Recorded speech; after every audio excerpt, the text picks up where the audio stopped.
this video, we'll talk about the third of the 12 deep reflections of the Jain spirituality.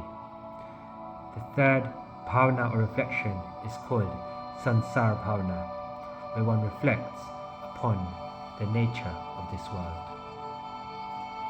The outer Sansar and the inner Sansar are the two divisions of this reflection, and the outer one consists of the four gatis or states of existence of human, heaven, animal and hell.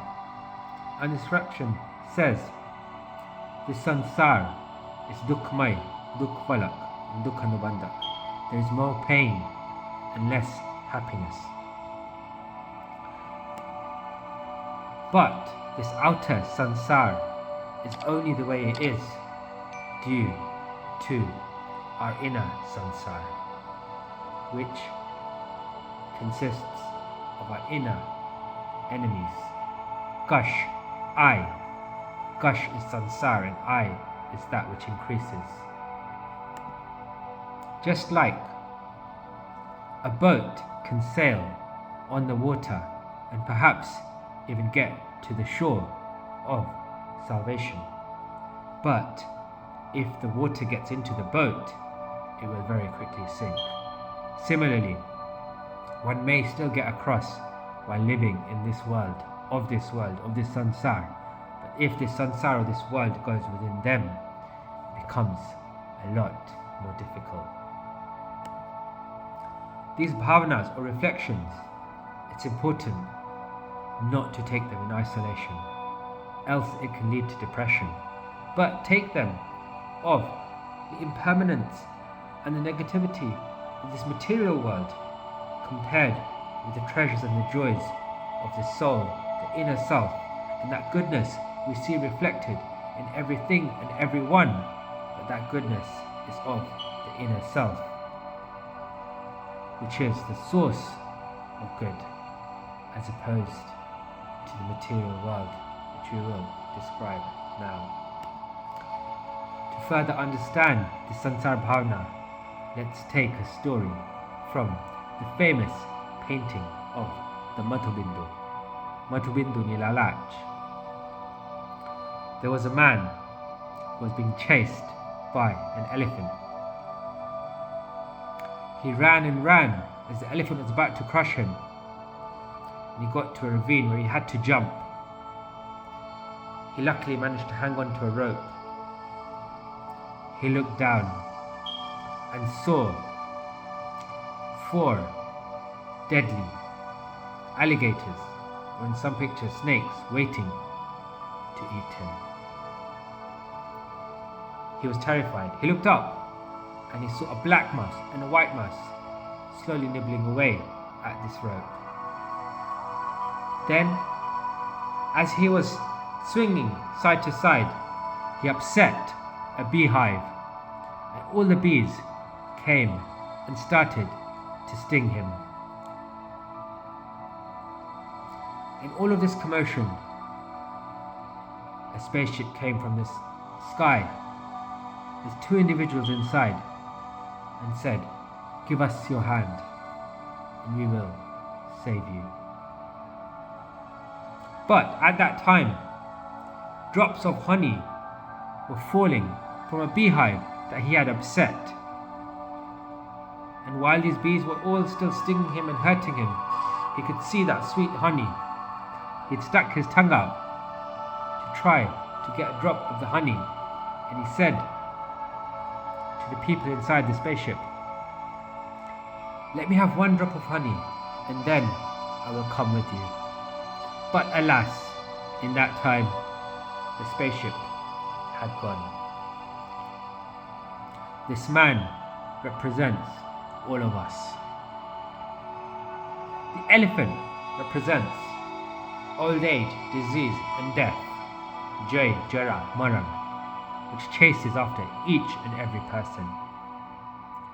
The 4 alligators or snakes represent the 4 inner enemies or kashais of anger, greed, ego and deceit, which are waiting to drag one down. into negative state of mind and eventually negative forms of existence in animal kingdom and hellish states, or durgati. The black mass and the white mass represents day and night. They are eating away at the string of our life. Ayushani dori, tuti rejati. The bees represent all the different worries in life, adi, vyadhi and upadhi. The drops of honey represent the momentary pleasures we get, which we wait for and for which we believe everything else becomes worth it. The spaceship represents the path of spirituality, and there the two individuals represent both right faith and knowledge and right conduct, and a path of spirituality away from the material world into the spiritual world, where qualities matter more than possessiveness and things.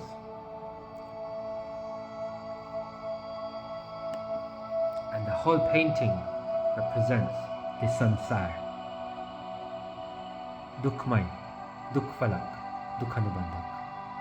Let us analyze this outer Sansaar in a bit more detail, starting with the four states of existence. Jahum Gati, Jeev, Parivartan, Pachkan, Sabvidhi, Sansar, Asar. Here we see the picture again of the four states of existence, or the Char Gatis, which the Jain faith says have been migrating between since time immemorial. Asansar Anadi Noche. Ane Jeev Anadi Noche. Ane Emno Karma Sate Bandhan Anadi Noche. Let us start with the animal kingdom.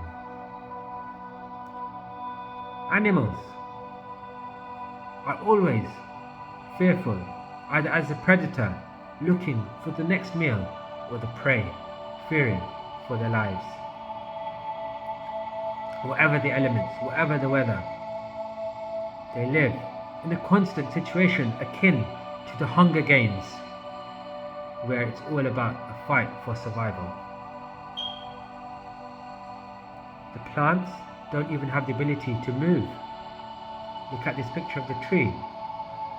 Imagine you in the freezing snow and cold, minus 10 degrees, no clothes, having to stand outside and suffer the pain, what we call akam nirjara, where karma go after years and decades of suffering to slowly progress to higher forms of existence.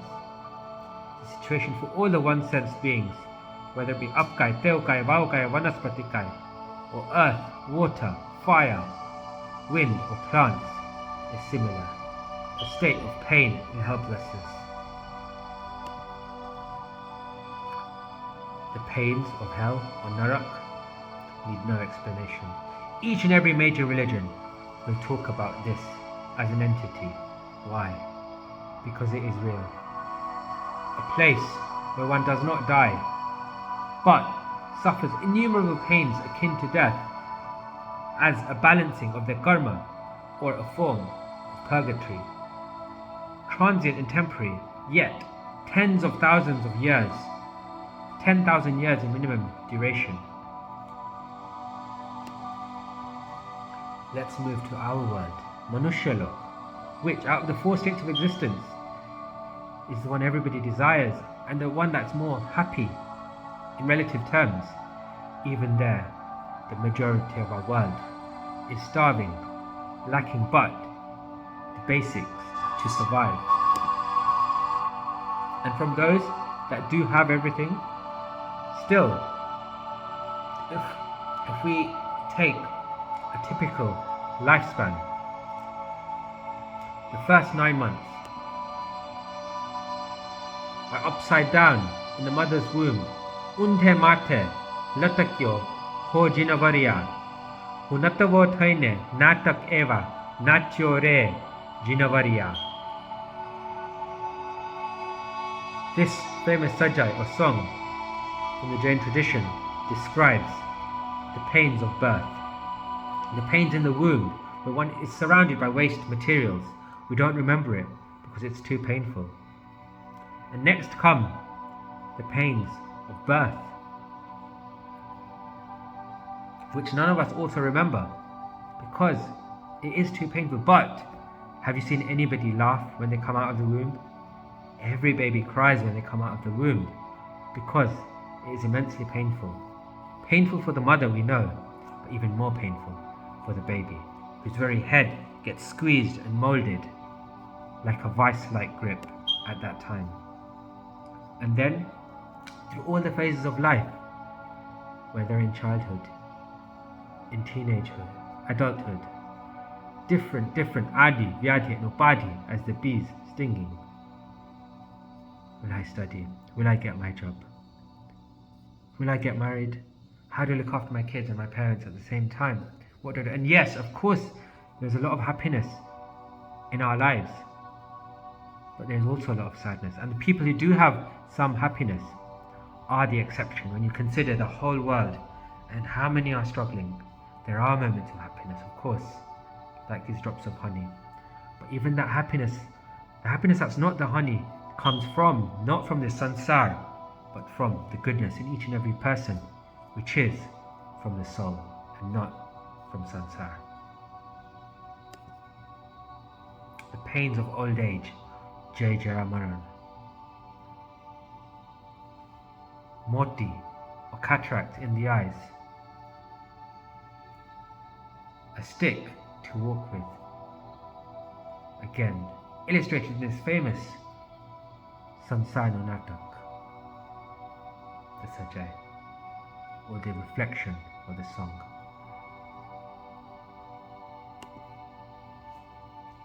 Let's move to Devlok, or the heavenly kingdom. Surely that must be a place of happiness. Yes, there is materialistic happiness, but the jealousy or irsha in Devlok is unparalleled.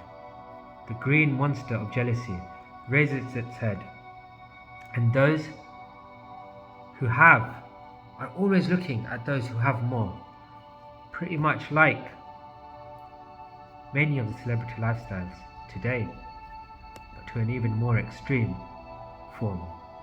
The green-eyed monster of jealousy continually harasses them in Devlok. Let's move to discussing the root of the outer sansar, which has to be the inner sansar. A riddle. There's a poisonous plant in one's own heart. It grows and also bears fruit.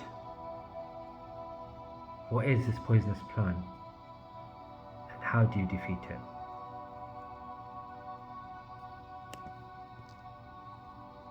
The answer to this question holds the key to the inner sansar.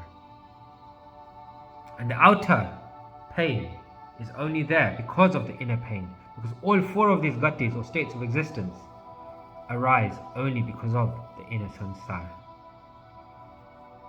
Within us, lobh or greed drives us. And what's the example of this greed? What comparison has it been given? A davanal, or a forest fire. Sansaar davanal dahaniram sammoha dhuli harane samiram. Sansar nu davanal, this forest fire of sansar, consumes all in its path. And this fire of sansar is contributed to, amongst other things, by lobh or greed. Anger destroys goodwill. Pride destroys humility. Deceit destroys friendship, but everything is destroyed by greed.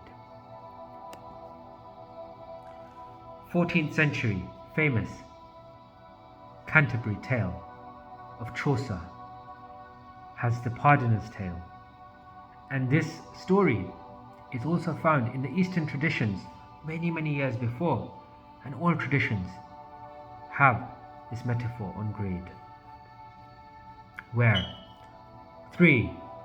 I'll say the example from the Canterbury Tales from English literature this time, where 3 revellers or drunks were outside where they saw a funeral procession, and they asked, "Who has taken this man?" Somebody said, "Death has taken him." They said in their drunken state, "We will go out and we will find Death and we will destroy Death himself." There they saw an old man. Tap, tap, tap, tap. They asked this man, "Where can we find Death?" He said, "Over the hill.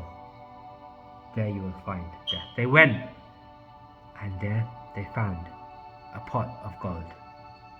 They forgot all about their search for death, rejoiced, and decided to split the money between them.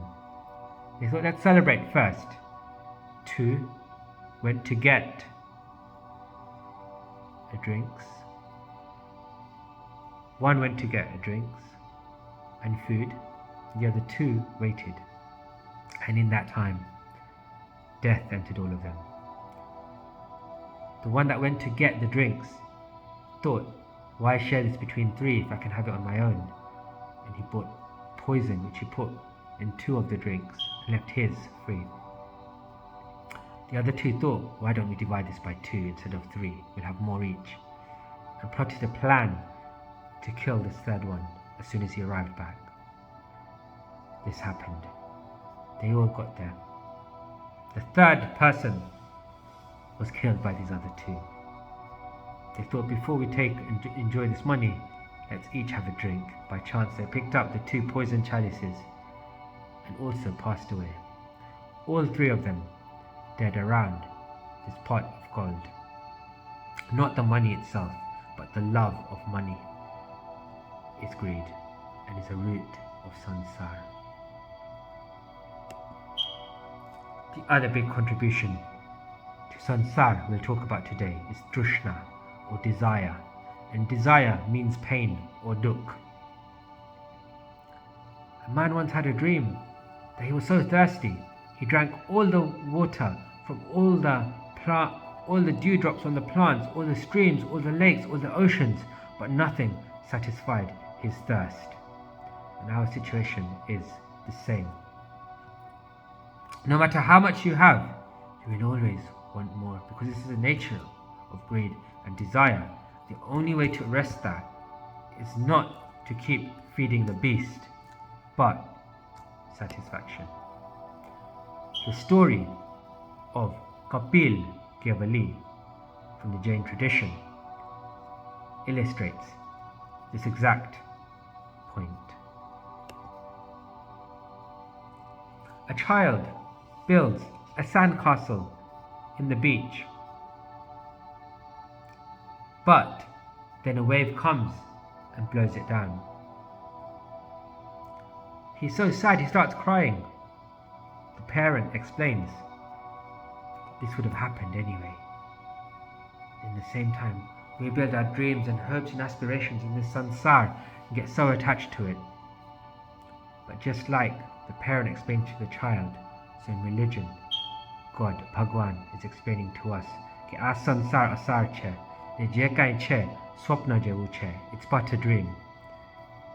It will pass, it will go, which is more explored in the Anitya and the Asharan Bhavnas. But we can also consider an aspect of that when we consider the nature of this life, or this Sansaar. As long as the boat of Sansaar does not have water collect within it, you will try to be able to cross it. But if the Maya, the lobh or the greed, the desire, the anger, greed, ego, jealousy, lust. And when you see bad in others, if you take the bad and not the good, and you ignore the good in others, then this sansar will seep into you. And that's where the outer sansar will form, because our transmigration and these four states of existences, particularly the animal and the hellish states, or durgati, is there because the inner sansar, or the microcosm, manifests itself in the macrocosm, and whatever goes into our hearts, which we absorb through our own free will manifest itself in our karmas. So if we want to realize the soul, or the atma, then we have to defeat the inner sansar of lobh, greed, trushna, desire, and all the inner enemies. And if the inner sansar is defeated, the outer sansar will automatically be destroyed and hold not that value. And when the sansar is gone, what will remain is the purity of the soul, which is infinite happiness, infinite sukh, or anant sukh, anant virya, anant shakti.